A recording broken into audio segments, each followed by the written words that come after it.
আসসালামু আলাইকুম, welcome to recipe রিভিলার।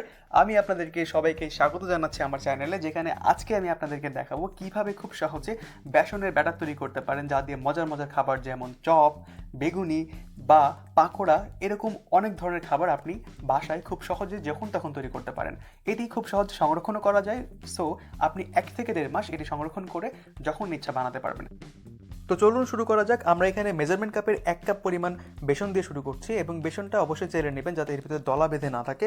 এর সাথে দিয়ে দিবেন লবণ হাফ চা চামচের মতো, মরিচের গুঁড়া দিবেন হাফ চা চামচ, সাথে দিয়ে দিবেন হলুদের গুঁড়া হাফ চা চামচ এবং গরম মশলা দিয়ে এটা খুব ভালোভাবে নাড়তে থাকবেন যাতে সবগুলি একসাথে মিশে যায়।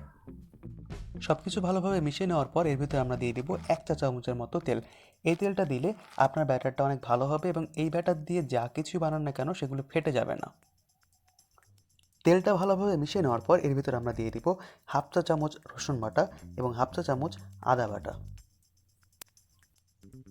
এখন আমরা সব কিছুকে ভালোভাবে মিক্স করার জন্য হাত দিয়ে সেগুলোকে নেড়ে দিব এবং দেখে নেব যাতে কোনোভাবে দলা না থাকে। এখন আমরা এর ভিতরে পানি দিব, তবে পানিটা আমরা একসাথে দিব না, অল্প অল্প করে দিতে থাকবো। পরিমাণটাও আপনারা বুঝে দিবেন যাতে একবারে বেশি পড়ে না যায়। একবারে বেশি পড়ে গেলে সেখানে দলা বেঁধে যাবে এবং সেটা আপনার ছোটাতে বেশ কষ্ট হয়ে যাবে। তো আমরা একটু একটু করে পানি অ্যাড করতে থাকবো। এ পর্যায়ে পানি অ্যাড করার সময় অবশ্যই খেয়াল রাখবেন যাতে কোনোভাবে পানি বেশি পড়ে না যায়।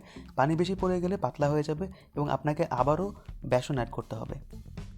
এ পর্যায়ে আমি আরও কিছুটা পানি অ্যাড করে আমি আবারও নাড়তে থাকছি। এভাবে আমাদেরকে ভালোভাবে মিক্স করতে হবে এবং ভালোভাবে মিক্স হয়ে আসলে এটা যখন গাঢ় হয়ে আসবে তখন আমরা এর সাথে মিক্স করে দিব হাফ চা চামচ পরিমাণ বেকিং পাউডার। এখন আমরা এটাকে খুব ভালোভাবে মিক্স করে নিব এবং ভালোভাবে ফেটে নিব যাতে এটা বেশ কিছুটা ফুলে যায় এবং ভিতরে এয়ারটা ঠিকমতো থাকে। তাহলে দেখবেন আপনার জিনিসটা কোনোভাবে ফাটবে না এবং আপনার যেটাই বানাবেন না কোনো খুবই মুচমুচে হবে। আমাদের বেসনের ব্যাটারটা প্রায় হয়ে এসেছে, দেখতে পাচ্ছেন বেশ কিছুটা ফুলে উঠেছে। এখন এই পর্যায়ে আমরা একটা আঙ্গুল দিয়ে দেখব, যদি আঙ্গুলটাতে ঠিকমতো একটা লেয়ার তৈরি হয় তাহলে বুঝবো যে আমাদের ব্যাটারটা হয়ে গেছে। অথবা আমরা এর ভিতরে কিছুটা পানি অথবা কিছুটা বেসন অ্যাড করে সেটাকে ঠিক করে নিতে পারবো।